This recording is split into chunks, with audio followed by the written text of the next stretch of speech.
Hi everyone, it's Andrea over at Sewspire.com, and I am here today with you to celebrate 6 years of Sewspire. I actually was in this very room when I finally got up the courage to publish that very first video. Some of you may have joined me on that day. Hello everybody, welcome to Sewspire. I am so happy you are here. This space means so much to me and I am really excited to share it with you. I've been working on the structure of the space for about 6 months now and the methodology for 10 years. So that gives you some perspective on how important and exciting this project is to me. If you did, thank you for your continued interest in this channel, in my content, and for your support and encouragement. It means the world to me. This has been such a wonderful journey that has created so many opportunities for me to meet really creative women and to connect at a level that I didn't even think was possible. Today, what I would like to do is share with you the story of how Sewspire came to be. And then I would like to show you some of my favorite bag designs that have been created as a result of this channel and this beautiful community. I want to express my gratitude to you, the Sewspire subscriber, to my family and friends for their encouragement and support along the way. And then a special thanks to our Sewspire patrons who have made it possible for me to really grow the channel through their monthly support, because there are costs that you may not realize that are associated with operating a sewing channel. For example, there's the hosting costs for the website, the costs for the applications like Zoom and Canva, and then there's equipment costs for recording and applications to edit those recordings and so forth. So there are expenses that I make each month that go to improve the content, and in addition to that, the material costs and hardware and fabric, and the list just goes on and on. So our Sewspire patrons largely support the costs of operating this channel, so we all really should offer them up a big thanks. And then beyond their financial support of the channel, they have offered me so much friendship over the years. And I think that that has been a mutual arrangement that we have, and that they have benefited, I hope, every bit as much as I have from our conversations and our sharing. And they truly, in every sense of the word, feel like an extended family to me, or sewing sisters. And so I am really grateful for everyone who has made Sewspire possible. And then I just want to throw out there a future thanks to our subscribers who haven't yet found Sewspire and might stumble upon this very video. We are so happy to have you join this community.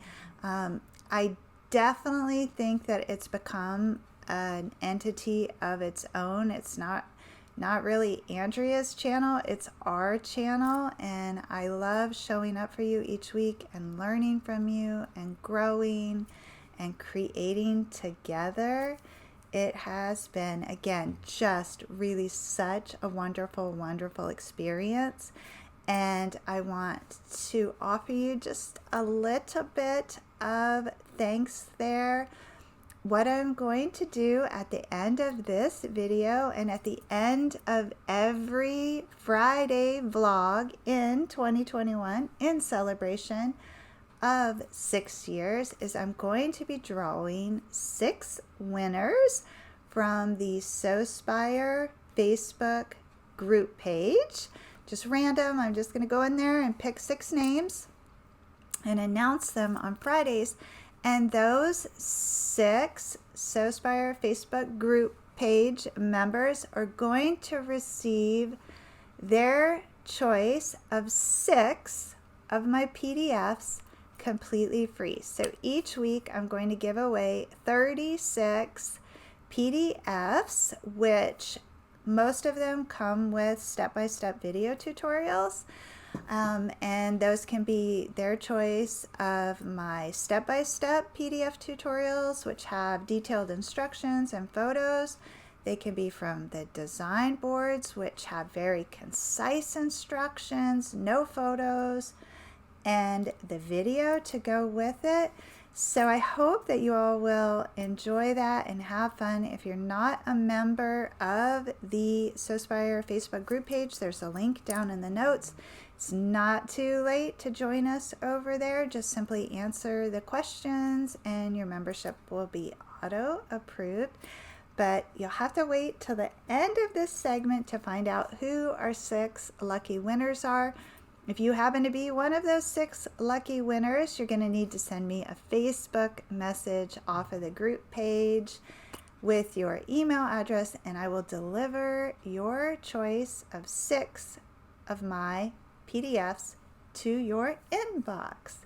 So what I would like to do now is share with you what I call my handmade journey. And it's relevant because without the experiences that I had before I launched Sewspire, I wouldn't have even had the desire to start a channel. So hopefully there will be something that resonates with you. If so, I'd love to know what that is and learn more about your handmade journey as well. Please feel free to write me an email or drop your sentiments down in the comments. So props to my daughter Megan, who created these boards for me, which I think I did share them once in another video, but it's worth revisiting this story because it really has been such a journey. So Megan designed these boards for me when I spoke to a local quilting guild, and they were kind of my reference point so I didn't pass out because I was super nervous about it. And I've kept them because they really are the journey, and I've added to it. You'll definitely notice the difference where I started adding versus where Megan worked on it. So my sewing journey began in 2006. Sadly, as a result of a crisis, my husband's airline that he was a captain for went out of business. They filed bankruptcy. They closed the doors. That was the end of the story. No chance they were ever reopening. And so that was really sad for us both because it was his dream to be an airline pilot, and it was my dream to be a stay-at-home mom.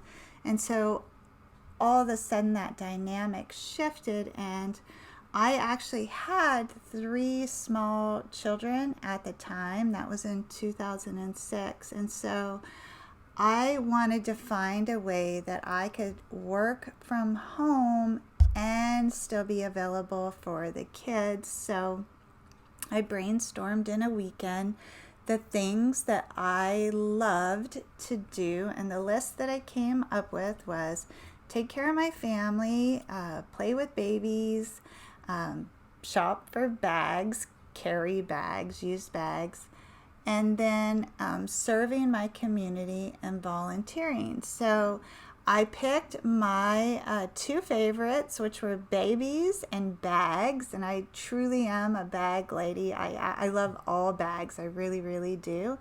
And so I started watermelonwishes.com, and my initial plan was to buy other people's handmade goods off of eBay. There was just starting to be a handmade presence on eBay back then, and I was going to resell their handmade goods on watermelonwishes.com.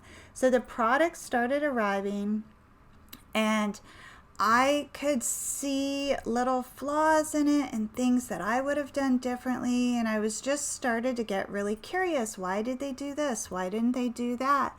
And so I bought myself a sewing machine. I really had always had the desire to learn to sew, but I had very little formal instruction aside from sitting in my grandmother's sewing room as a child and watching her sew. And I probably clocked many hours doing that. And so I'm sure a lot soaked in that I'm unaware of. But I took a chance. I bought the sewing machine and set up a little studio in our dining room and started buying fabric in massive quantities and sewing. And my first bag, the side seams were misaligned, and I remember being so proud that it was done, and I showed it to my husband, and his feedback was, do you think you could align the exterior side seams with the interior? That would really make it nicer. And this is seriously was a basic tote, as basic as it could get. No pockets, and it had top ties, and the side seams were misaligned. And I looked at him and I said, that's impossible. No one could do that.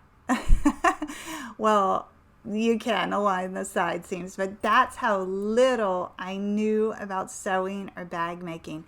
And so my bag making skills were purely developed through trial and error, and it was a lot of error. And for whatever reason, I just didn't give up. So I started designing my own pieces because I had absolutely no luck working with the limited paper patterns that were available on the market. In part because I do not enjoy following little teeny tiny written instructions. I'm very much a visual learner. I want to be touching the fabric. I want to get started right away. And so written patterns aren't really my favorite way to sew. When I started experiencing some success was when I started visualizing how those pattern pieces would come together. And I still remember when I figured out the T method of construction, which I teach here on the channel. And then more recently, we have the revised T method, thanks to my good friend Usha, who is also a Sewspire patron, who, much like my husband did back then, suggested, hey, if you could just work out this base seam.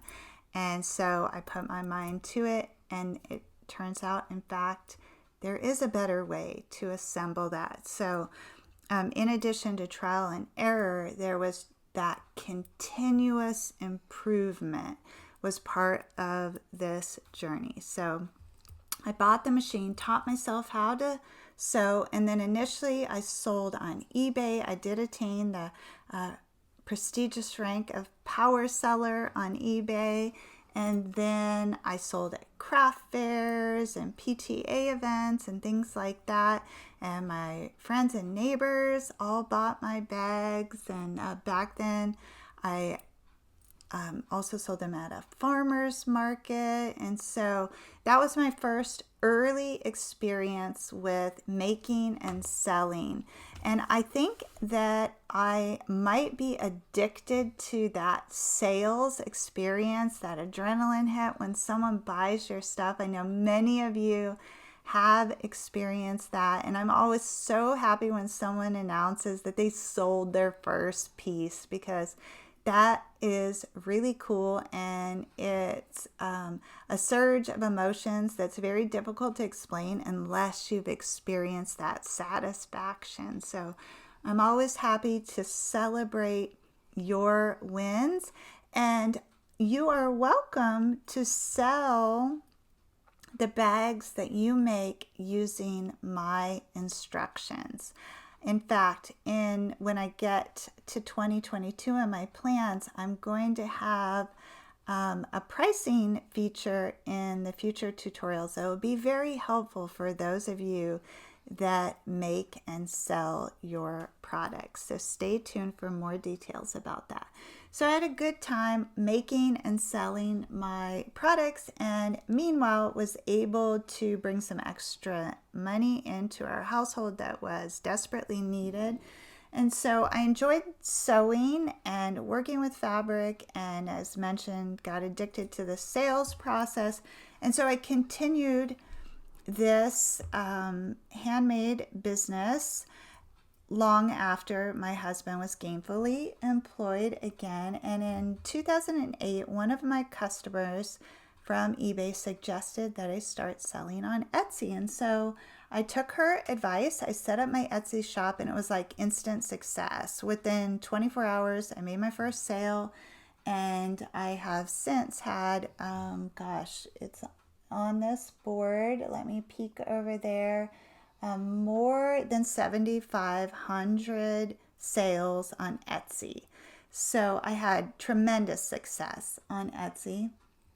And that's when I then started to take over the whole basement of the house.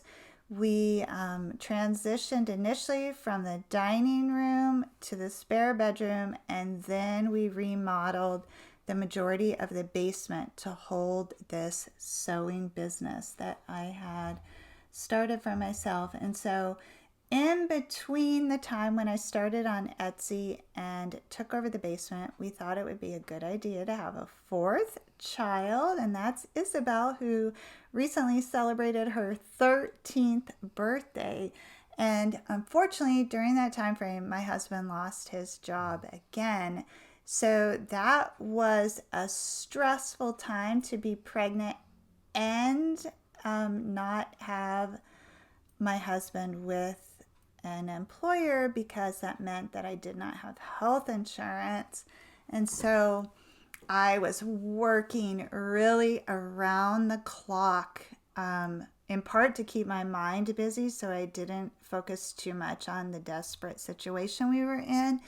And then in part because my business was just booming. It was during that time that by myself, I grossed over $60,000 in sales sewing. Now that is a lot of sewing, and it was hard work, but I mentioned the specific number because one woman, me, and a sewing machine, super pregnant with my fourth child, accomplished that. So if I can do that, really, under those circumstances, anyone can do that if they're willing to put in the work. And so depending where you live, $60,000 may not even seem like a lot of money, but for us, it really was a big deal. And for me, as prior to this, being a stay-at-home mom and not really contributing to the income in the family, it was very liberating because now I have my own money, and I didn't have to worry about taking from our household budgets if I wanted to buy the kids something or buy myself something. So I always thought of that kind of like my grandma used to call it my mad money. But over time, I did start contributing to the household expenses with this income that I was earning from my handmade business. So it really was a way for me to contribute to the house, in addition to pursuing a passion that I love and having access to creativity, which I've always felt like a creative person, but I was really happy to have an outlet for that I could pursue every day. So probably like 18 months, maybe 2 years after Isabel was born, She was born in 2008. So in 2011, so that's almost 3 years, I rented a commercial studio outside of our house. That was a huge transition. And I really underestimated what a pain it would be to pack up everything I needed, plus a toddler and all of her gear, work outside of the house, and then come back. And so I remember those first few months like going, uh-oh, what have I done? This is going to be too much, like a bit off too much. But then business continued to improve as a result of me being able to focus just on my work when I was in that space. In the end, I did find a way to balance home and work outside of the home, and it did prove to be beneficial for me so that I could focus, because we did have then I think 3 dogs and 4 kids. And so to me, it was really nice to have that chunk of time that I could step away from that and just focus on growing the business. So I did that. And then I found a cuter space in the same town that had street access, Main Street access. And I went ahead and I opened a little retail boutique. And I did that for 5 years. I had a really good time in that little shop. And again, there's lots of pictures of that on Watermelon Wishes. When I first rented that space, I thought that I was going to make all the product that was going to stock. It was very tiny, like 350 square feet. Like it was a tiny, darling little place. But I thought I was going to make all the inventory. No way. Again, I totally overestimated my capabilities, because what happens when you have a brick and mortar that has street access, people just wander in and want to talk. They don't want to buy anything. They just want to talk. So that was fun for a little while. But then when my orders weren't getting filled, I realized that there's no way I can fill my Etsy orders, which really were sustaining this whole dream of mine to have a boutique, and entertain these people that are coming through the door. So as I started visiting with these people, I realized a lot of them were makers. And so I extended the opportunity for them to consign their handmade goods in my shop. And so that's how I filled up the shop. And most of the inventory in that shop was from other makers. And then I worked on filling my Etsy orders, because my Etsy business was still totally rocking at that point in time. So for me, it was an absolute blast to talk to these other makers and connect with other makers, because up until that point, I didn't have a way to access other makers and ask them questions and hear about their, struggles like pricing or sourcing materials and things like that, or marketing. And so I really enjoyed that process, and I equate owning or operating rather that little boutique to getting a master's of business, because I had to learn small town politics. I really had to overcome that negative self-talk, right? Like, nobody's going to buy this. Nobody's going to buy this. If you've ever done a craft fair, you know what I'm talking about. I had to get over that. I had to learn how to sell to people, not in a sleazy sales way, but in a way that met their needs. And so the self-growth from owning that shop was phenomenal. I wouldn't change a thing about that. And again, I did really meet some cool makers, a lot of who I still keep up with on Instagram today, and they're still making and creating, and I love that. So after about 5 years of operating this little shop in the sweetest town ever, I realized, that this really wasn't gonna go any further than it already had.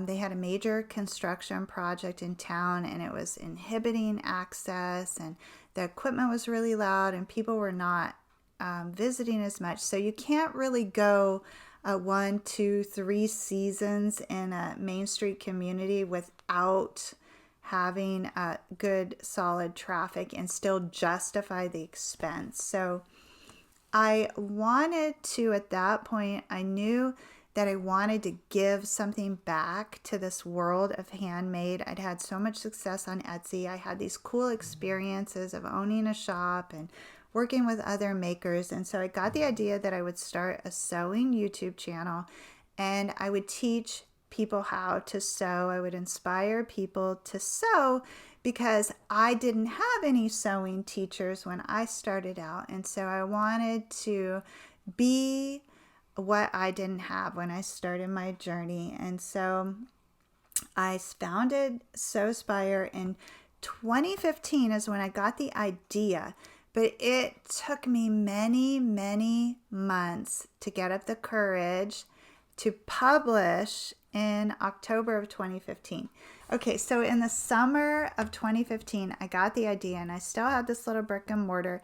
And now I'm trying to record videos with people walking in and interrupting me. I thought it was hard to fill orders and sew.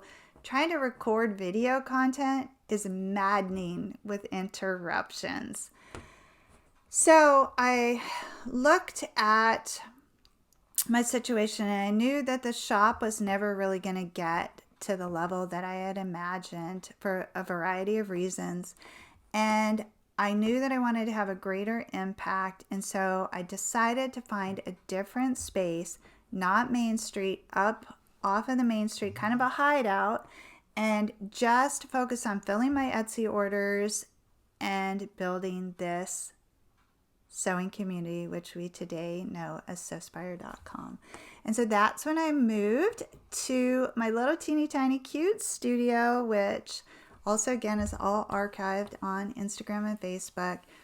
And I just hid out and created great content and made beautiful bags. Some of my best videos, I think, were made in that space.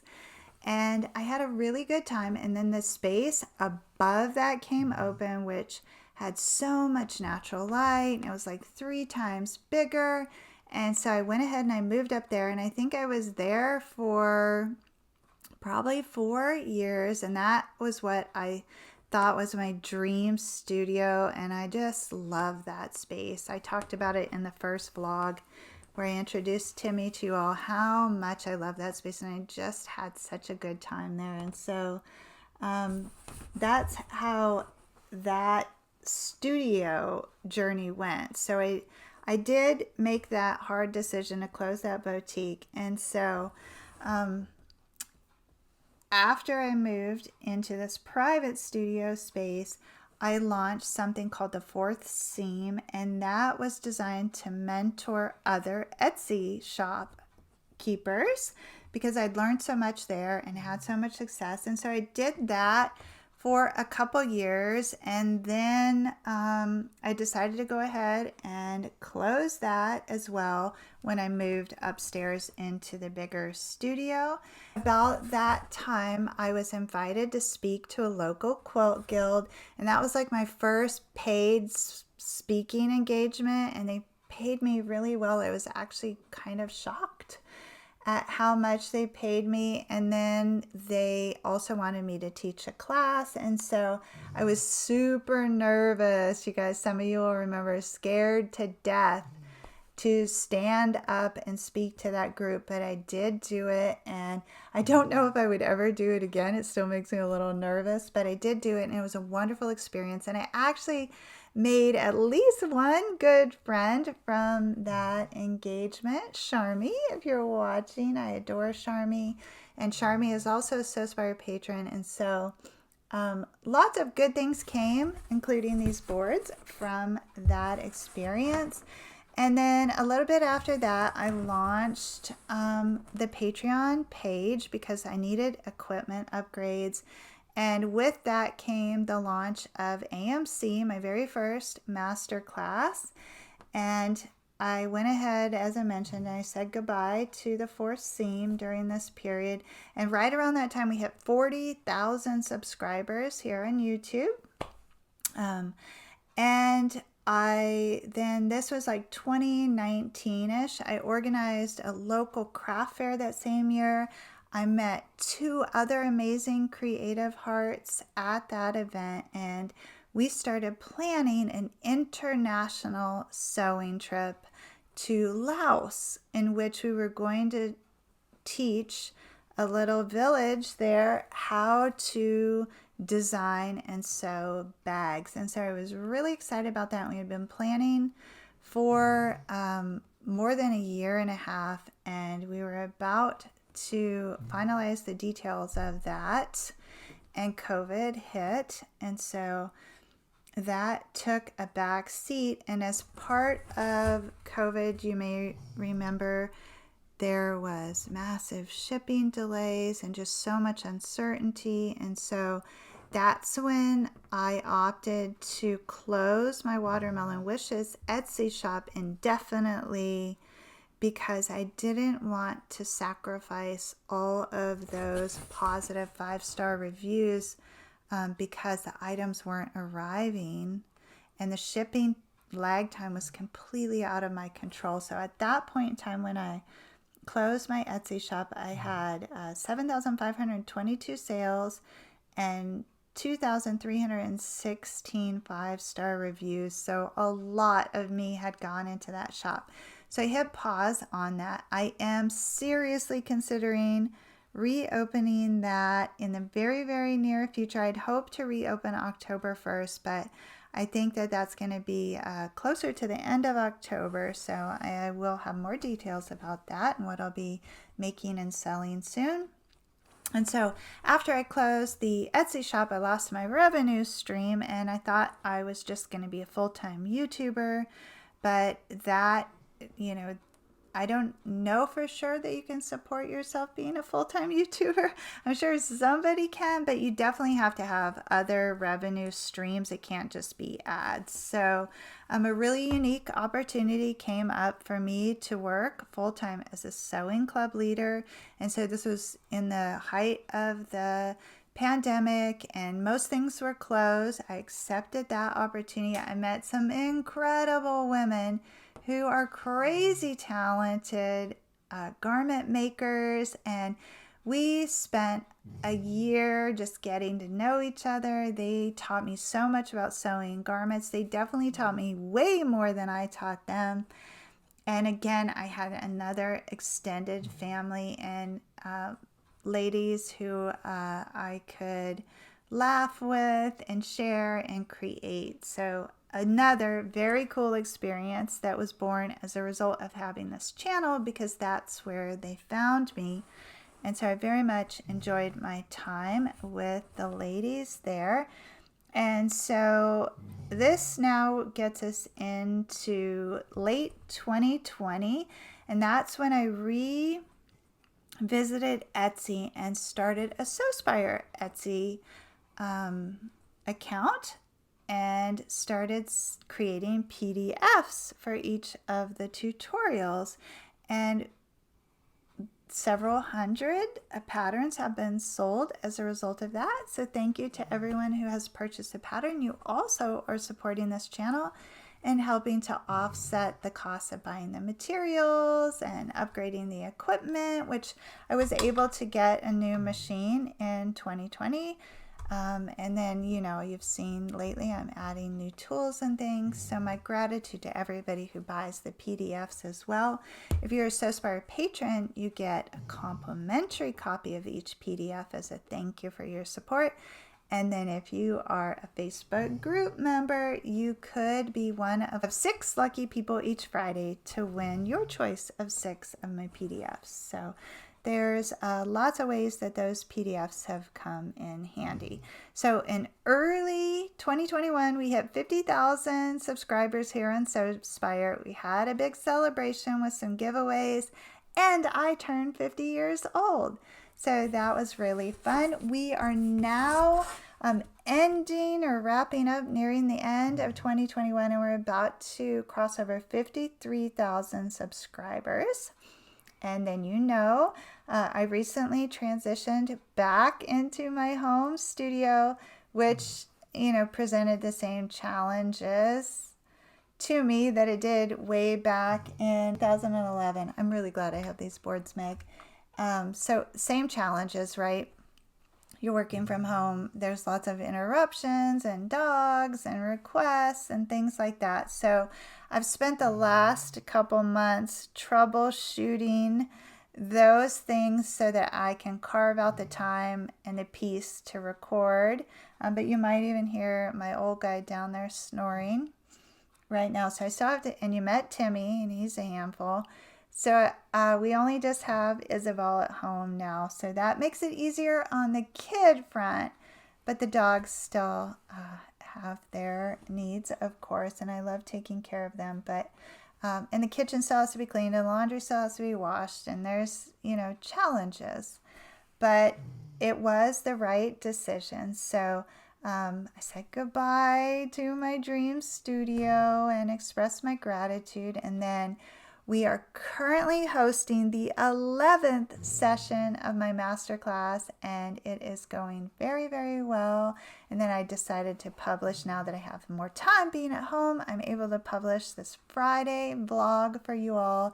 And so that undoubtedly will increase our presence and hopefully grow our subscriber base here at Sewspire, because the goal is, you see the hot air balloon there if you're wondering, the goal is when I reach 100,000, when we reach 100,000 subscribers, I'm going up in a hot air balloon to celebrate, and that's significant for lots of reasons. The ascension, of course, of the balloon, but I am genuinely probably just as nervous about extreme heights. Yeah, you make it goes extreme heights as I am about public speaking. So I'm hoping maybe I can, as they say, kill two birds with one stone. And when I'm in that hot air balloon, I can give a speech, and then I can just get rid of those pesky fears that I don't know that the fear of heights holds me back, but just the unrealistic fears in general.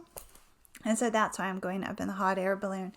And every once in a while, the topic comes up around the kids, and someone would be like, can I go with you? Can I go with you? And I think it was Meg said, I'm scared of heights too. And I said, great, I need someone to record the journey so you can be on the ground and record it. And Isabel was all in. She's like, I'm going. So that's the journey of Sewspire. I hope that you were able to pick out some little bits of inspiration in there. And I always enjoy hearing about your sewing journey as well. So please feel free to share as much as you're comfortable with in the comments. I do read all of the comments. I'm not always able to reply to all of them. I try, but it's difficult based upon the volume of inquiries that come in. So please forgive me if I don't always reply, but I definitely do see them and I do read them all, and I am very grateful. And it also adds to the sense of community because other people read your comments and learn from those as well. So please keep the comments coming.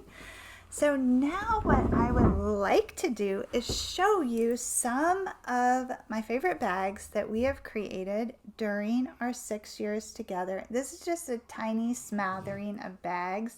These are the ones that I keep front and center in my closet and use on a regular basis.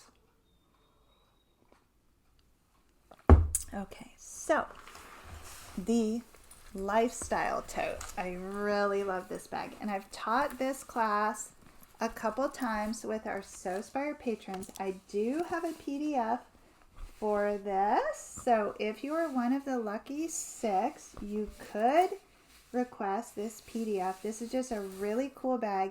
I definitely think we're going to be revisiting this bag in 2022 as a YouTube community, because with the new cam snap press, I think I can definitely improve this design. So love, love, love that. And then I have the all aboard bag. This was a project that I did with the Sewspire patrons, and it is really cool. It's like a sling bag, and it has a side zipper access there and then a front pocket. So the only way to get the instructions for this bag right now are to become a Sewspire patron, and then you can review the videos that were created from it. Was part of one of my master classes. All of the master class video content is archived on the Sewspire Patreon page. So if you sign up today for $10 a month, there's no commitment. You can cancel at any time. You get 2+ years of video content. It's an incredible deal. It really is. I don't know any way to make that more equitable. It's definitely inequitable now because people have been paying into that and supporting the channel for 2+ years, and then someone can just join today and get it for $10. So I don't know a way to again, make that equitable. So right now it's still a screaming good deal. So now is the time. Here's another one of those all aboard bags, which I used. And then this, I believe, is called the Everyday Backpack. This is the first bag that we made during quarantine, and I made it out of necessity that I would now need to have my hands free in the grocery store. That was before we knew really how anything was transmitted. But this bag, this step-by-step tutorial is on YouTube, and I am going to create a roundup post of all of these tutorials, and I will put the link to that post in the notes for you, because some of these were multiple videos, and so it might get confusing for you if I drop all those links down below in the notes. So I'm going to create one post on Sewspire.com with all the info you need for each of the bags. Okay, so this is called the My Beautiful Life Tote, and this bag we started sewing just as rumor was spreading about COVID. It's weird how my life events are tied to these bags, but that just goes to show you that most of them are designed out of necessity or function. Let me call in Tim. He's crying and you guys might hear him. Timber! Come here, Timber! Timber! Come here! He might be missing me. Okay, so this is My Beautiful Life Tote, and it's unique because it has the vinyl pockets on that. It's a gorgeous bag, step-by-step tutorial on YouTube. And then, oh my gosh, I think I'm going to forget the name of this cute little bag. This is the bag that resulted in the Patreon page. And I really cannot remember the name of it because the mic was going bad and the audio is terrible in this video, but the design is fabulous. We really should, maybe it was called like the small press lock bag, I feel like, small press lock purse. But I will get the name of this and the link to the video for you in that roundup post. But it really is such a fun, sweet bag, and I use this for a very long time as well. And then here I have the Route 66 tote, which is crafted from 66 squares of fabric, and it is fully reversible, and it is just an absolutely gorgeous, gorgeous bag. Love, love, love that. And then here I have a drawstring bag. The drawstring bag is still one of my hands down favorite designs. I have a step-by-step tutorial for you here on YouTube for this bag as well. I also have a step-by-step PDF tutorial for the drawstring bag. If you are one of the lucky winners or you want to pick that up in my Etsy shop, you can do that. This beautiful bag is my ultimate diaper bag, and this was the first master class after COVID struck, and I sewed this. I called it a slow sew for AMC, It's all patchwork and it is just so pretty. It has the zipper top closure in it and lots of pockets on the inside, and it's all quilted. This was the first time I used the colored thread, and I got this beautiful teal thread on this. So love, love, love that bag. And there is a step-by-step PDF tutorial for the zip top diaper bag, not patchwork though. And then this bag here spanned out over 11 videos a long, long time ago. And it is a giant patchwork backpack that is so awesome. And I will get all 11 of those videos together for you. It's crafted from little tiny 4-inch squares. And I take this bag on my adventures with my girls. There's a full-length zip pocket in the back, front pockets there, the flap closure. There's more pockets on the inside. It's really like an heirloom bag. It takes a long time to make, but everybody who has made one of these has blown my mind. The bag is gorgeous. Now, it's a big bag. I hope in 2022 we can make a smaller version of this bag. Those are my favorite Sewspire creations to date.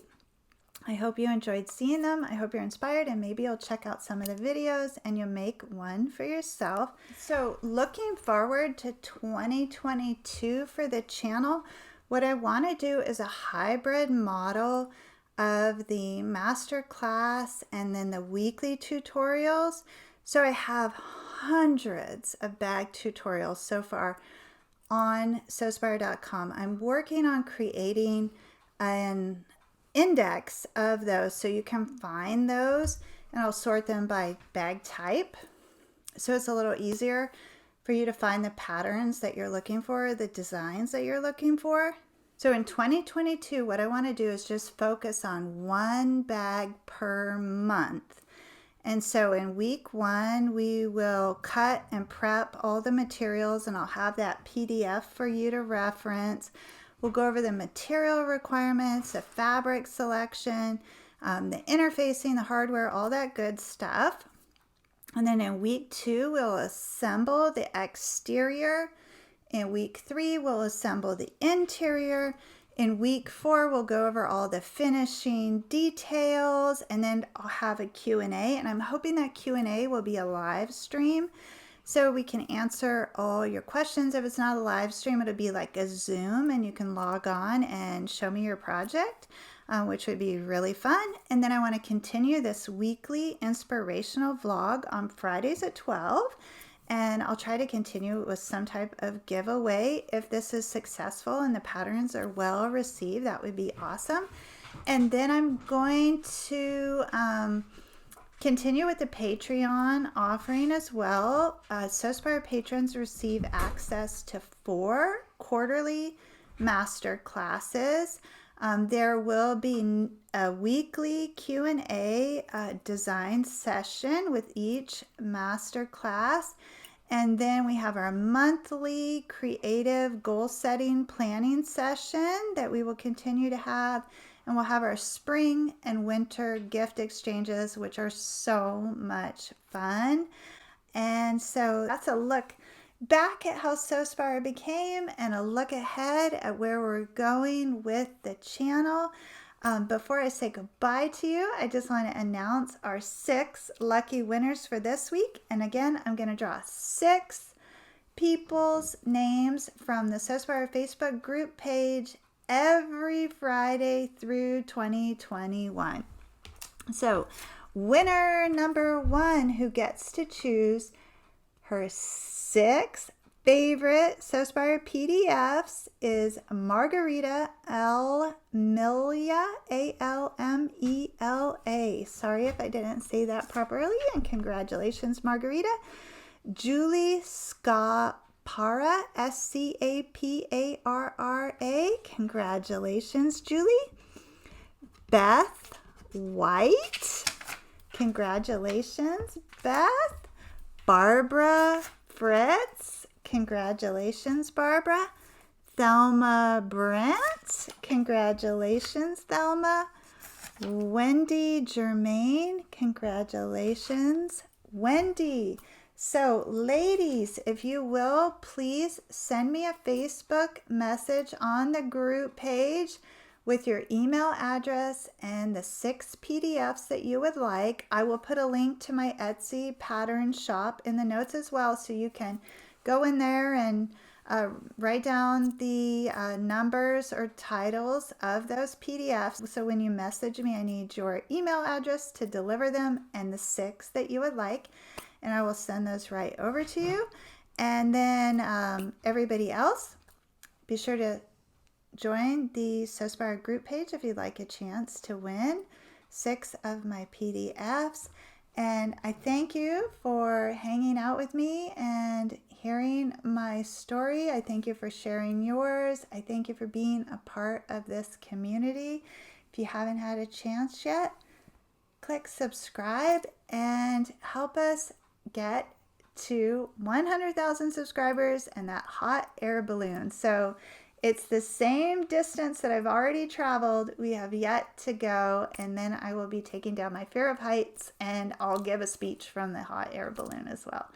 So as always, please know the creative genius in me will be celebrating the creative genius in you.